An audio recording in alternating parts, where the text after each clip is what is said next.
Good morning. Happy Saturday. Welcome to your early morning intuitive guidance.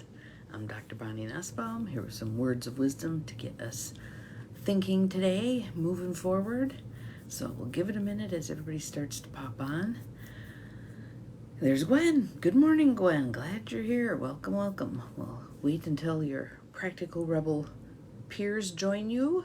There's Joniel. Good morning, good morning. I so enjoyed our conversation yesterday. Good morning, everybody popping in. This is good. And we have an interesting card today. It dovetails beautifully with yesterday's card and feels to me like it's heading us in a direction that those of us who are boomers will do quite well with. Good morning, Abigail. Glad you're here. Good morning, Cindy. Welcome, welcome, welcome. So it comes from the Soul Coaching deck. Good morning, Carolyn. Glad you are here. But I think what I'd like to do first is some breathing and a couple of rounds of tapping just to clear and open up our space and be ready to fully receive this card and a sense of how you would like to apply it today. So let's start with side of the hand. Even though I sometimes get stuck, I love and accept myself. Even though some ideas are harder for me to absorb, I accept myself anyway. Even though it's time for personal growth, I am ready.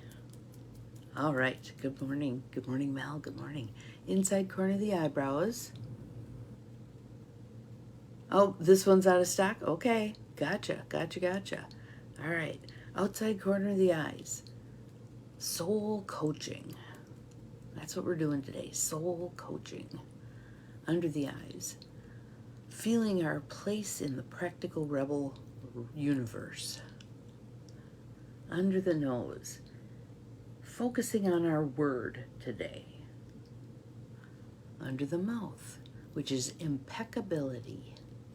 Impeccability. Collarbone.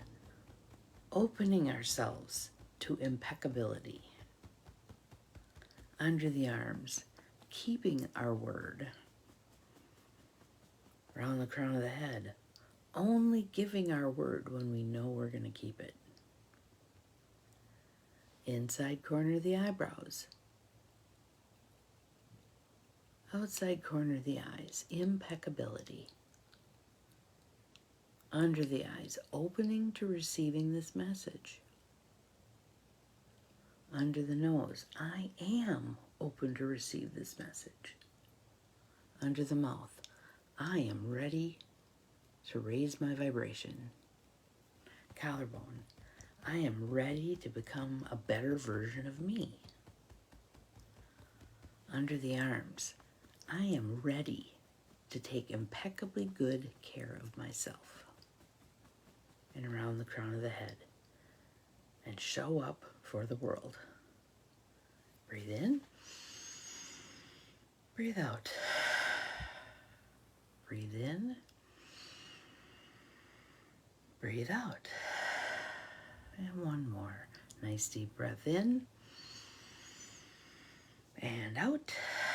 Good morning, Diane. And if anybody noticed a difference, tapping first and then breathing, put what you noticed in the feed. I'll tell you what I know as soon as I get a slurp. I noticed I could breathe easier. Good morning, Lisa. Welcome. Glad you're here. Got my magic number 8 people here today. Love that, love that. Not that we're not happy with more. When there's more, the merrier, right? So this word, I think, is going to serve us well. And again, like I said, as most of us being baby boomers, this is a word that we were raised on, okay?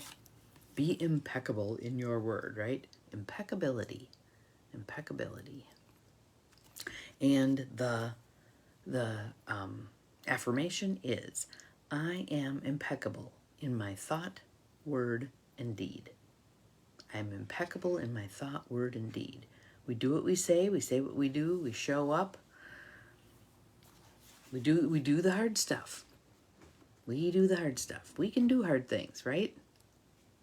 All right, so here it is.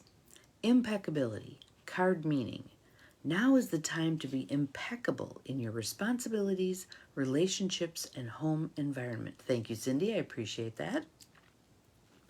In your responsibilities, your relationships, and your home environment. So just think about those three things. How do you feel like you're doing? Just a gentle assessment. How am I doing on being impeccable in my responsibilities, my relationships, and my home environment? And don't be surprised if you feel like, yeah, I could kick it up a notch here or there. Normal human behavior. So we just take a look at that and do what we need to do with it. Gather your discipline and integrity around you like a sacred cloak. Cindy, if you wouldn't mind putting that one in the feed, I think that one is awesome. Gather your discipline and integrity around you like a sacred cloak. Let that resonate for a bit. Pretty awesome, isn't it? One more time. Gather your discipline and integrity around you like a sacred cloak. No matter what it takes, maintain your power, intent, and focus. Pay attention to details. Pay attention to details. Your soul wants you to know. And this, again, thank you, Cindy. I appreciate that. This kind of fits with yesterday's card, I believe. This isn't the time to be lackadaisical or whimsical. This calls for discipline, focus, truthfulness, and certitude. There's another one of those words, certitude. I know that one is in the, what's that deck called? The one that's in the pretty little bag. Hang on a second, it'll come to me. I'll keep going, it'll pop in. Hone your skills. Don't speak unnecessarily and pay great attention to details so that still waters runs deep kind of a thing. We may say less in the next little while, but be in it more, be doing the deeper dive, pondering, contemplating, etc., right? Let's see. See what needs to be done and do it effectively, swiftly, and with nobility of heart. Now, when I think, yes, thank you, Cindy. I knew the word virtues would pop in here eventually. Yes, the Virtues Reflection deck. Thank you, thank you. You'll reap immense rewards for doing this now. So, that idea of nobility of heart, the person I always think of when those kinds of words come forward are Thich Nhat Hanh. And probably also Nelson Mandela. But Thich Nhat Hanh, when he was talking about doing the mundane, doing the dishes, and that being a sacred endeavor, that was a whole different spin on doing the dishes, right? So I think about that every night when my dad and I do the dishes, because my parents did not have a dishwasher. That was time to have conversation doing the dishes. For us, it tends to be contemplative time. We talk a little bit, but we're kind of quiet, and he's very methodical about how he dries the dishes, and it's just good time. It's good time. What do you have that's like that? What do you have that's like that? It might be if you have an animal who needs grooming and every day you're brushing your dog or your cat. That can be that kind of time. The time when you bring that nobility of heart to tasks that are really everyday kind of tasks, right? So, again, the affirmation, I am impeccable in my thought, word, and deed. How are you doing on having routine in your life? Most of us, it's that balance, kind of like the balance we talk about with divine masculine and divine feminine. We want and need both, and they need to work in consort with each other. Same for this impeccability. There's times when we can be lighthearted and fun and whimsical and etc. And then there's times where we need to be focused and serious and paying attention and doing what needs to be done. And the cards the last couple of days are kind of leading us to this is that point in time. Now that doesn't mean that we don't have some lightheartedness, because I feel like where we're at as a nation, we need some lightheartedness. Not at others' expense, but some lightheartedness. So if you're finding you're getting way bogged down, I was talking to Bobby Silverstone yesterday. She and I had an amazing healing session, and we spread that energy out to all of you also. But it was just an awesome session. We were doing a deep dive. It was fabulous. And then choosing to send that energy out to everyone else. Because right now we need people who are being impeccable. We need impeccability right now. And what she and I came to was the theme that we had was, at the center of life's storms, we stand serene. We do not serve ourselves or our loved ones or the world at large by being caught up in this cacophony of noise and accusation and us versus them and negativity and Chicken Little, the sky is falling, the sky is falling. That doesn't serve any of us. At the center of life's storms, I stand serene. Take a breath. Let it go. At the center of life's storms, I stand serene. And some of us have had practice with that. Those who've raised many children and the chaos of having many children around, you kind of get used to it. My sister talks about being a pharmacist in a place where there's codes going off, there's people at other desks. They don't even have private space to try to calculate chemo, blah, blah, blah. So she said, you just learn to tune it all out. It's all gone. And I'm like, wow, because I'm Nelly distractible, right? Oop, oop, oop.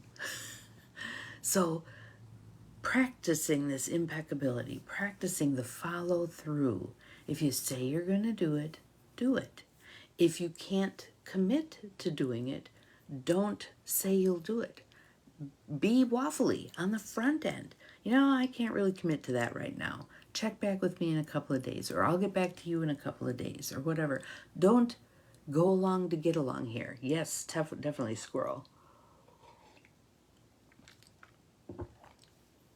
And shiny and noisy and whatever. Never know what's going to grab my attention. So, where right now in your world do you feel like impeccability, your impeccability, may have slipped a little bit? And I think for me, it's been too much commiserating with people who are doing the ain't it terrible, horrible, awful. I don't want to go there. If I frame life as the divine unfolding, however this election goes is how it's meant to go. And if it were meant to go differently, it would go differently. Does that mean it lets you off the hook on voting? No, absolutely not. But however this turns out, it turns out. And if we can ask ourselves, what are we meant to learn from this? Regardless of how it goes, what are we meant to learn from this? And what do we do with this for the next 4 years, right? However it goes. And again, we cannot predict the future. So even if things go a particular way and seems like this is going to be the path, good morning, Chrissy, glad you're here, know that there's spiritual disruptions that come into play. Something happens and something changes. I'll just pick one out of the blue. COVID. Never could have predicted that, right? Most of us, the normal thinkers of us, I'm sure there were definitely some people who were more prescient about it. They predicted it's going to be coming. But most of us would agree that we did not see that coming. Has that altered our life in significant ways? Way. Yes, yes, yes. We're still experiencing the reverberations, and our trajectory as a world is forever changed, right? And I'm not saying that something horrible has to happen, but there are things that put into play those kinds of trajectory shifts. Good. I'm glad. Yes. Because we need to stay in positivity. And again, that's not the false positivity. Well, other than that, Mrs. Lincoln, how was the play? No. We can acknowledge things that upset us, that feel wrong to us. We can own our stuff, absolutely. But then I'm going to push us. That's the coach popping out. What did you learn from it? What are your choices? What are the outcomes of those choices as far as you can tell? Because we can't see that far down the road, right? We have the illusion of certainty. And what do I choose to do? What do I choose to do right here, right now? What do I choose to do today? When things on the world stage get to be too overwhelming, too uncomfortable, what do? Many of us kind of pull back. Okay, I'm going to clean in front of my own front door. There's not a whole lot I can do about this big stage stuff, or I have done what I can do. I've voted. I've whatever. I've donated to all the things, right? But what can I do right here, right now, right in front of me that will help with this? For me, the Marie Kondo stuff, the whatever the life changing art of tidying up. That's her book, something along that line. Tidying up. We can all choose to tidy up. So what have I done today? Right beside my bed, I noticed my wastebasket was getting kind of full because as I'm reading all of my fabulous thrift books, oftentimes there's things stuck in the pages from previous readers. And so the basket was getting full. So I pulled that out. Now I pulled the my recycle bin that sits right beside my desk and the garbage from right beside my desk. So all of that will go out. Is it a little thing? Absolutely, it's a little thing. But it makes a difference. It allows me to feel more settled. It allows me to feel tidier, right? And when my thinking gets disordered because of what Cindy said right there, we're never meant to handle all the news we're exposed to, right? Our brains change over millennia, right? Our technology has changed over a handful of years. Good morning, Peggy. Haven't seen you in a while. Glad you're here. Awesome, awesome. Our brains haven't kept up with the amount of change that has occurred. So we, as good stewards of our brain, need to provide some respite. Put the phone down. Chunks of time, chunks of time. We need to not be so attached to that little box, right? And notice how you struggle when you try that. I have a friend who's a teacher, and she has a basket at the front of her room, and the students put their phones in the basket when they come in the room. It's voluntary because parents have made a stink, and so some kids will hang on to their phones. But watching the discomfort in her students who don't have access to their phone 24/7, 365 is interesting and disconcerting. If you struggle for 10 minutes without having that little box in your hand, what is that telling us? What is that telling us? In my era, I'm dating myself, it used to be TV. People who would get stuck in the TV and they're there all day long. This is a ratcheted up circumstance because it's much faster, it's much more on demand, etc., etc. What is this doing to our brains, right? What is this doing? So I choose to have some balance with that. Certainly there are the times, and my sister will call me out on my computer time, and usually it's work-related stuff. I'm not just surfing the net, but it's kind of an addiction. We need to step away from this stuff. We need to unplug. We need to be in nature. We need to just, when I was at Bobby's house while she was gone, sitting on that porch glider for, I don't know, it was 2.5 hours, I think. No books around me, no phone around me, nothing. Yes, exactly. They go with us wherever we go, including into the bathroom. I always think it's poetic justice when someone drops their phone in the toilet. And having owned a motel, it happens often.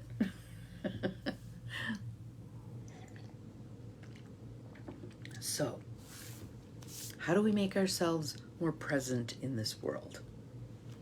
How do we stay impeccable with our word? How do we practice being in this world but not of it? Internet and books. Yes, yes, yes, yes. So now that you know that, find some ways to break the pattern. Find some ways to break the pattern. Because what does that do for us? It keeps our brains fresher. It keeps our brains fresher. When it has to do something that we don't typically have it do. I'm going to go for a walk. Man, I haven't gone for a walk in a year and a half. Wow. It gives your brain something new to cogitate on. That is a healthy thing. That is a healthy thing. So, If you take the same way to work, take a different way to work. If you do the same routine every day, routines are very helpful to us, and they help us do the things that we need to do. But they can also get to the point where they interfere with innovation and creativity and the other stuff, right? So, today I am impeccable in my thought, word, and deed. Go to the water and leave the phone at home. Yes, absolutely. And you did that yesterday. Yay, you. So we'll just keep practicing. We'll just keep attending to our practical rebels here. We're just going to, again, the image I get is kind of like skipping down the yellow brick road to see Oz, linking arms for support, and we proceed. We proceed. When any of you in the next couple of weeks feel like you need some support, put it out there. Put it out there. We can all send good energy, and we can be thinking of you as whatever's going on. I mean, I remember a friend of mine in 2016 when the election went the way the election went. She melted down, could not conceive of 4 years of this, and so took up photography again and said I needed to find the beauty in the world. And that she did, and she continues to this day.